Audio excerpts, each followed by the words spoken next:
Hello students, my name is Kanchan Bansal. Today we are going to learn some basic concepts of English that are definitely beneficial for all the students who are preparing for competition exams. Today our topic is subject. We will learn about subject, verb and object.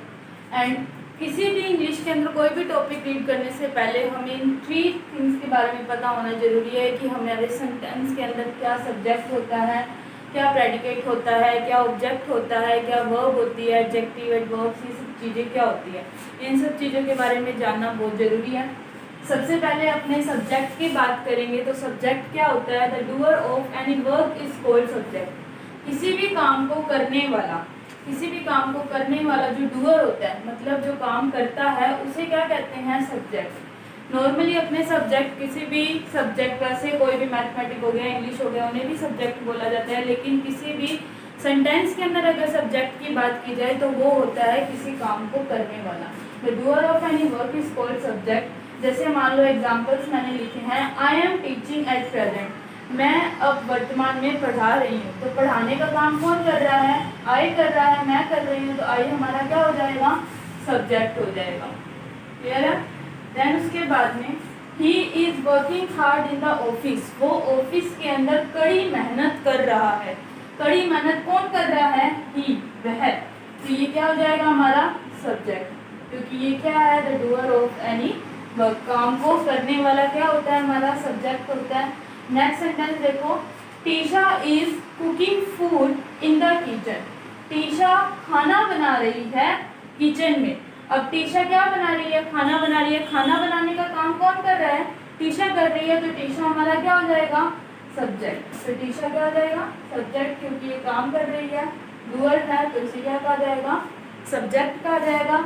Then Ramesh is going to market, Ramesh क्या है, Ramesh market जा रहा है। काम जाने का कौन कर रहा है, रमेश कर रहा है, तो रमेश क्या हो जाएगा हमारा सब्जेक्ट।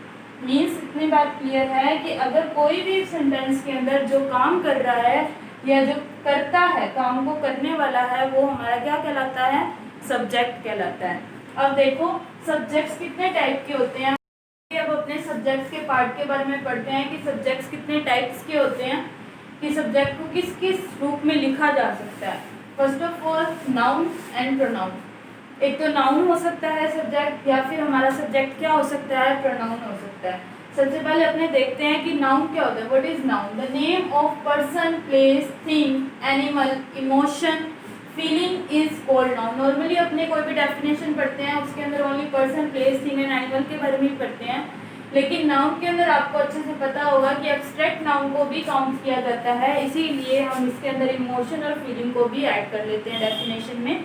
कि किसी भी पर्सन का नेम, किसी भी व्यक्ति का नेम, प्लेस किसी भी स्थान का नाम, थिंग किसी भी वस्तु का नाम, एनिमल किसी भी जानवर का नाम, इमोशन कोई भी इमोशन, भाव, फीलिंग, उन सभी को क्या कहा जाता है, नाउन कहा जाता है, संज्ञा कहा जाता है। कोई भी name, the name of person, place, thing, animal, emotion और फीलिंग इज कॉल्ड नाउन। किसी भी person, place, thing, animal, emotion, ये नाम को क्या कहा जा सकता है, नाउन कहा जा सकता है। जैसे मान लो मैंने लिखा राम, तो ये राम क्या हो जाएगा, हमारा नेम ऑफ पर्सन, किसी भी पर्सन का नेम। अगर मैंने लिखा टेबल, तो टेबल भी क्या है, हमारा नाउन है। क्यों, क्योंकि ये किसका नेम होगा, थिंग का।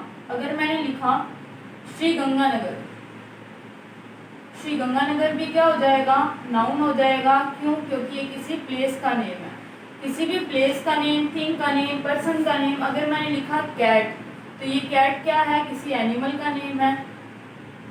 अगर मैंने लिखा लव, तो ये लव क्या है, फीलिंग या फिर इमोशन हो सकता है। तो ये सब क्या होंगे, हमारे नाउन होंगे। भले पर्सन हो, कोई थिंग हो, प्लेस हो, एनिमल हो, इन सबको ही हम नाउन कहेंगे। नाउन के पार्ट्स भी अपने थोड़े देख लेंगे डीपली, अपने इस टॉपिक के बारे में अलग से वीडियो होगी।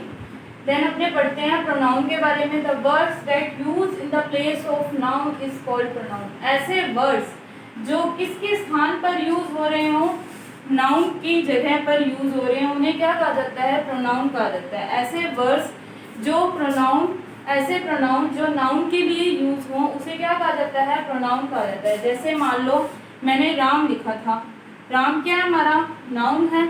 लेकिन अगर राम के लिए अगर कोई वर्ड यूज करना होगा तो हम किसका यूज करेंगे? ही का, क्योंकि राम क्या है? लड़का है। लड़के के लिए क्या यूज किया जा सकता है? ही यूज किया जा सकता है, और ही हमारा क्या हो जाएगा? प्रोनाउन। जब हम नाउन के लिए कोई वर्ड यूज करते हैं तो उसे क्या कहा जाता है? प्रोनाउन कहा जाता है। प्रोनाउन चार्ट अभी अपने पढ़ते हैं। देखिए ये हमारा है पोजेसिव या फिर प्रोनाउन चार्ट कहा जा सकता है। The case of personal pronoun, 3 cases होते हैं, first person, second person, then third person. First person के अंदर 2 लाइंस आती है, एक तो सिंगुलर के अंदर काउंट की जाती है एंड एक प्लूरल के अंदर काउंट की जाती है। There are 4 cases: subjective case, objective case, possessive adjectives and possessive pronouns. Mostly अपने subjective, objective and possessive adjectives के बारे में पढ़ते हैं। फर्स्ट पर्सन के अंदर देखते हैं सबसे पहले, there are 2 types, singular and plural. Singular means एक वचन, प्लूरल बहुवचन। सिंगुलर के अंदर आई को काउंट किया जाता है, मतलब इसको प्लूरल के अंदर भी कई बार आई को काउंट किया जाता है, लेकिन वो केसेस अपने पढ़ेंगे कि आई का प्लूरल माना जाएगा और कब सिंगुलर माना जाएगा। वैसे आई अपने आप में सिंगुलर ही होता है, इसीलिए मैंने यहाँ सिंगुलर लिखा है। सिंगुलर आई। सब्जेक्टिव केस क्या होता है? आई का आई होता है। आई का ऑब्जेक्टिव केस क्या होता है? मी होता है। पोजेसिव एडजेक्टिव माई होता है एंड पोजेसिव प्रोनाउन क्या होता है? माइन होता है। देन उसके बाद फर्स्ट पर्सन के प्लूरल की बात करें तो किसका यूज करेंगे हम? वी। वी मीन्स हम। वी सब्जेक्टिव केस होता है, असब्जेक्टिव केस होता है। पोजेसिव एडजेक्टिव के अंदर क्या होता है? आर। पोजेसिव प्रोनाउन की बात करें वी के अंदर तो हमारा पोजेसिव प्रोनाउन क्या होता है? आर्स। देन उसके बाद में सेकंड पर्सन की बात करें तो सेकंड पर्सन के अंदर ओनली 1 लाइन काउंट की जाती है, और जो 1 लाइन होती है वो सिंगुलर फॉर्म में भी हो सकती है और प्लूरल फॉर्म के अंदर भी काउंट की जा सकती है। सेकंड पर्सन के अंदर फर्स्ट लाइन या लास्ट लाइन एक ही होती है, जो सिंगुलर प्लूरल दोनों में होती है। वो क्या होता है? यू।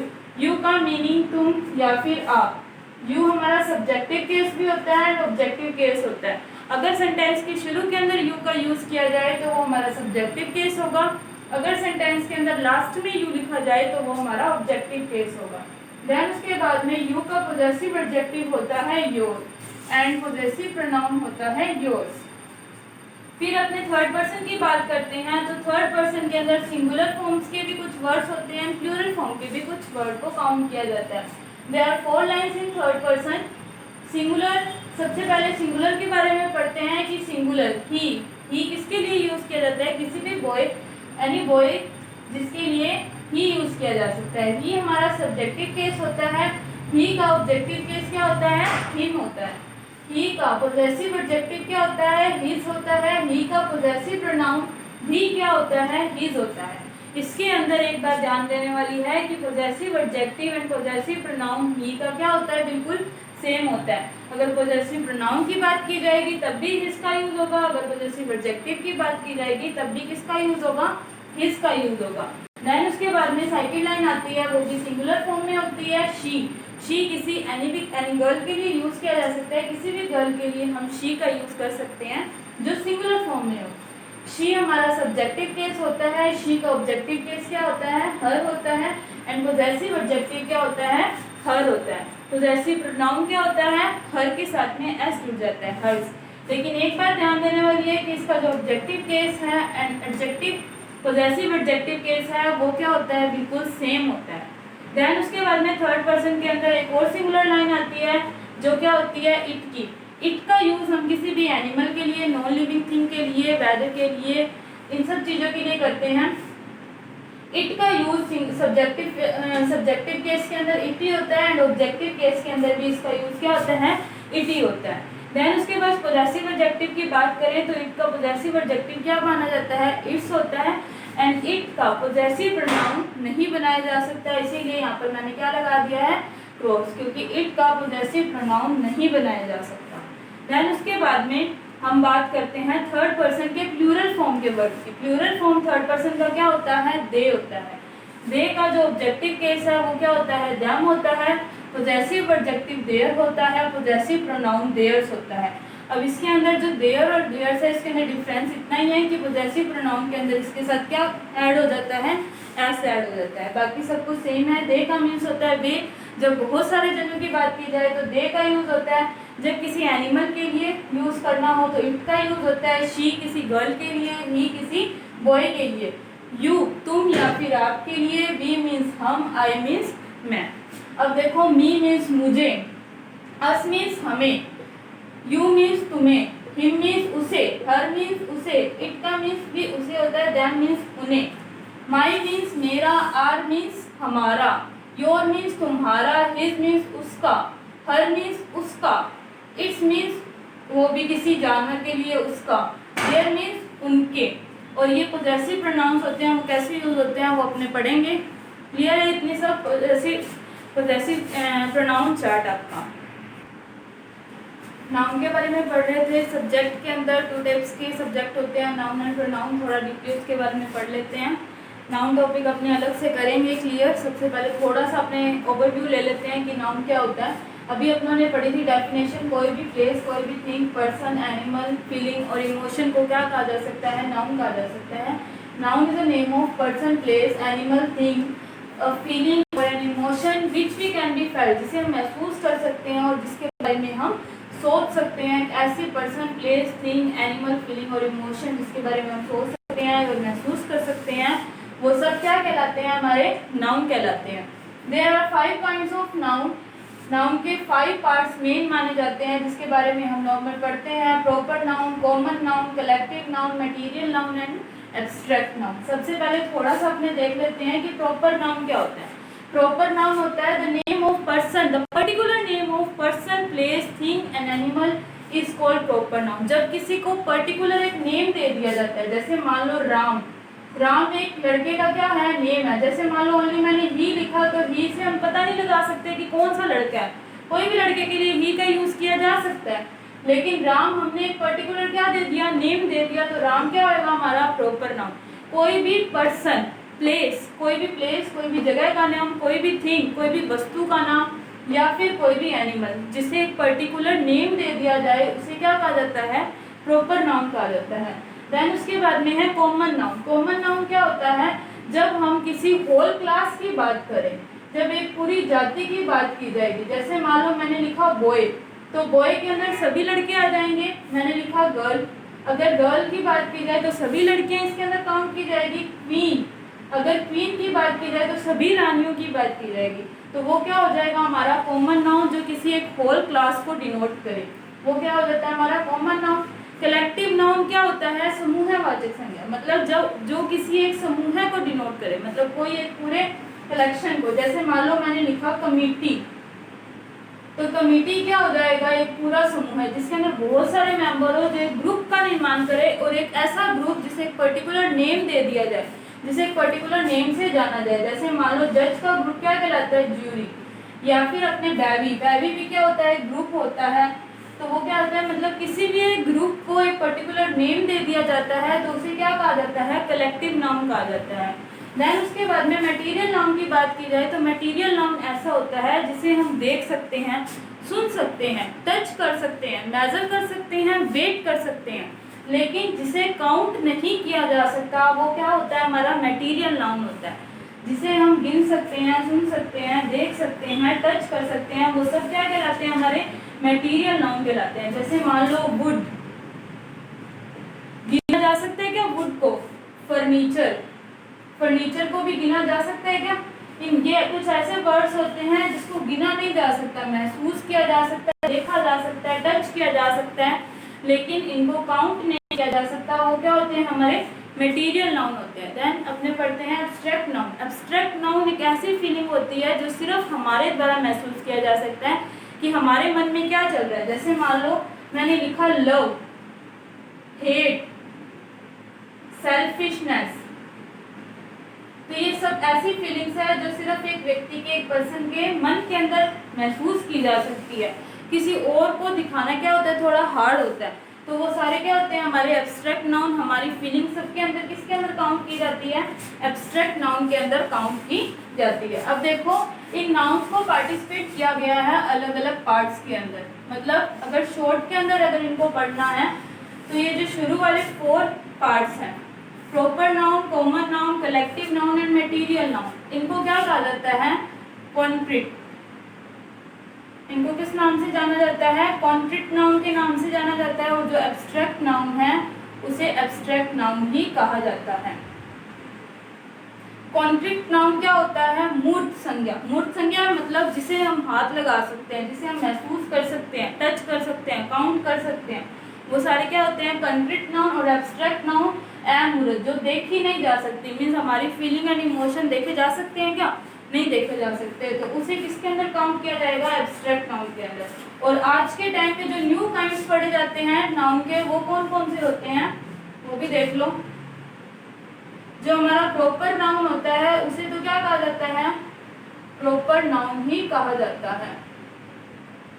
और ये जो second and third and fourth and fifth है उसको अलग नाम से जाना जाता है। जो सेकंड एंड थर्ड हैं उन्हें क्या कहा जाता है? काउंटेबल्स, या फिर क्या कहा जाता है? काउंटेबल नाउन, जिसे गिना जा सकता हो। काउंटेबल्स या फिर काउंटेबल नाउन।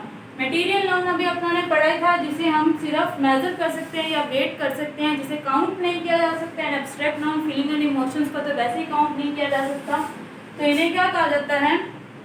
अनकाउंटेबल्स, या फिर क्या कहेंगे? Uncountable noun. क्लियर है नाउन के बारे में? Proper noun, countable noun and uncountable noun, they are main 5 parts होते हैं। Proper noun, common noun, collective noun, material noun and abstract noun. Deeply अपने इस टॉपिक के बारे में पढ़ेंगे नेक्स्ट वीडियो के अंदर। अब अपने थोड़ा प्रोनाउन के बारे में देख लेते हैं। देखते हैं आप प्रोनाउन के बारे में। अभी प्रोनाउन के बारे में पढ़ा था कि ऐसे वर्ड जो नाउन के लिए यूज होते हैं उसे क्या कहा जाता है? प्रोनाउन कहा जाता है। A word use in place of a noun, ऐसे वर्ड जो नाउन के स्थान पर यूज हो रहे हों उसे प्रोनाउन कहा जाता है। प्रोनाउन वर्ड्स यूज किस लिए किए जाते हैं? किसी भी सेंटेंस की ब्यूटी को बनाए रखने के लिए प्रोनाउंस यूज किए जाते हैं। अगर एक ही सेंटेंस के अंदर अगर हम बार बार एक ही नाउन का यूज करेंगे, थोड़ा उबाऊ सा हो जाएगा वो सेंटेंस, तो इसीलिए किसी भी सेंटेंस के अंदर नाउन की जगह किसका यूज किया जाता है? नाउन के लिए कुछ वर्ड्स यूज किए जाते हैं, जिसे क्या कहा जाता है? प्रोनाउन कहा जाता है। प्रोनाउन के अंदर पार्ट्स होते हैं, 10 पार्ट्स होते हैं। Personal pronouns, possessive pronouns, demonstrative, distributive, reciprocal, reflexive, emphatic, indefinite, relative and interrogative pronouns. थोड़ा थोड़ा देख लेते हैं इनके बारे में। सबसे पहले है पर्सनल प्रोनाउन। पर्सनल प्रोनाउन के अंदर first person, second person and third person तीनों केस इंक्लूड किए जाते हैं, लेकिन इसके अंदर सिर्फ सब्जेक्टिव एंड ऑब्जेक्टिव केस को इंक्लूड किया जाता है। जैसे मान लो आई है तो आई का आई मी, वी का वी अस, यू का यू ही होता है objective we and subjective we, he का ही हिम, शी का शी हर, इट का इट ही होता है, दे का दे और देम। ये सब हमारे क्या कहलाते हैं? पर्सनल प्रोनाउंस कहलाते हैं। पर्सनल प्रोनाउन कहा जाता है जिसके अंदर हमारे सब्जेक्टिव एंड ऑब्जेक्टिव केस को इंक्लूड किया जाता है। फिर उसके बाद में पोजेसिव प्रोनाउन के बारे में अपनों ने प्रोनाउन के अंदर पढ़ा था। पोजेसिव प्रोनाउन कौन कौन से होते हैं? My, our, your, his, her, its, their. Possessive क्या मतलब होता है? पोजेसिव जिसके बारे में, जो हमें अपने अधिकार के बारे में बताए, मेरा है, तुम्हारा है, हमारा है, उनका है, वो सारे वर्ड्स कौन से होते हैं? हमारे पोजेसिव प्रोनाउन के अंदर इंक्लूड किए जाते हैं। डेमोस्ट्रेटिव, डेमोस्ट्रेटिव का मीन क्या होता है? संकेत देना, मतलब किसी की ओर इशारा करते हुए जो वर्ड मतलब किसी और के बारे में बताएं। ऐसे प्रोनाउन कौन कौन से होते हैं? 4 ही होते हैं। This, that, these and those। ये सारे हमारे चारों क्या होते हैं? डेमोस्ट्रेटिव प्रोनाउंस होते हैं। उसके बाद में है डिस्ट्रीब्यूटिव प्रोनाउंस। डिस्ट्रीब्यूटिव प्रोनाउन होता है जो एक को दूसरे से बांट देता है। वो कौन कौन से होते हैं? ईच, एवरी,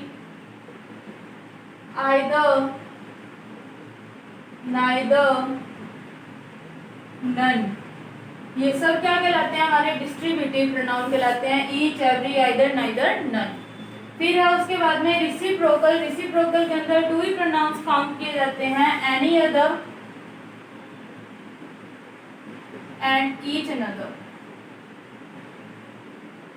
ईच अनदर और एनी अदर को रेसिप्रोकल प्रोनाउंस कहा जाता है। उसके बाद में रिफ्लेक्सिव प्रोनाउन। रिफ्लेक्सिव प्रोनाउंस के अंदर जैसे अपने बोलते हैं ना हिमसेल्फ, माई सेल्फ, ये सारे प्रोनाउंस किसके अंदर काउंट किए जाते हैं? रिफ्लेक्सिव के अंदर। जैसे मान लो माई सेल्फ हो गया, आर सेल्वेज हो गया, हिम सेल्फ हो गया, हर सेल्फ हो गया, देम सेल्फ हो गया, them salvage, your salvage, your self भी होता है, योर सेल्वेज भी होता है, वन सेल्फ। ये सब क्या होते हैं? हमारे रिफ्लेक्सिव प्रोनाउन भी होते हैं, लेकिन इसको इम्फेटिव प्रोनाउंस और इम्फेजिंग प्रोनाउंस के अंदर भी इन्हीं प्रोनाउंस को काउंट किया जाता है। दोनों के अंदर डिफरेंस सिर्फ इतना होता है कि रिफ्लेक्सिव प्रोनाउन तो तब कहा जाएगा जब नॉर्मली किसी सेंटेंस के अंदर यूज होंगे, और इम्फेटिव प्रोनाउंस तब कहा जाएगा जब किसी सब्जेक्ट के ऊपर जोर डालने के लिए इन प्रोनाउंस का यूज किया जाएगा ना, तो उसे क्या कहेंगे? इम्फेटिंग या इम्फेजिंग प्रोनाउंस के नाम से जाना जाएगा, और सेम ही प्रोनाउन दोनों के अंदर काउंट किए जाते हैं। देन इसके बाद में है इंडेफिनिट प्रोनाउन। इंडेफिनिट प्रोनाउन कौन कौन से होते हैं? जो हमारे समबडी, नोबडी, ये वाले वर्ड्स अपने पढ़े होंगे। समबडी, समबडी भी हो सकता है, समवन भी हो सकता है, नो वन भी हो सकता है, no one, someone, everyone, everything. One की जगह वन भी हो सकता है, थिंग भी हो सकता है, बड़ी भी हो सकता है, और एनी के साथ में भी ये चारों वर्ड्स में से कोई भी हो सकता है। एनीवन, एनीथिंग, एनीबडी, ये सारे वर्ड्स किसके अंदर काउंट किए जाते हैं? इनडेफिनेट प्रोनाउंस के अंदर काउंट किए जाते हैं। देन उसके बाद में है रिलेटिव प्रोनाउन। रिलेटिव प्रोनाउन नाम से ही पता लग रहा है क्या हो सकता है? जो दो चीजों को आपस में जोड़ता हो। मतलब जैसे हु, हुज, कोई भी WH वर्ड या डेट, जो दो सेंटेंसेस को आपस में जोड़ता है, ऐसे प्रोनाउंस क्या कहलाते हैं? हमारे रिलेटिव प्रोनाउन कहलाते हैं। इंटेरोगेटिव प्रोनाउंस के अंदर आपको पता ही लग गया होगा, शुरू के अंदर जो WH वर्ड आते हैं, हु, हुज, व्हेन, वेयर, ये सारे WH वर्ड, हाउ, वो सारे किसके अंदर काउंट किए जाते हैं? हमारे इंटेरोगेटिव प्रोनाउंस के अंदर काउंट किए जाते हैं। इतना क्लियर है? Personal, possessive, demonstrative, distributive, reciprocal, reflexive, emphatic, indefinite, relative and interrogative pronounce.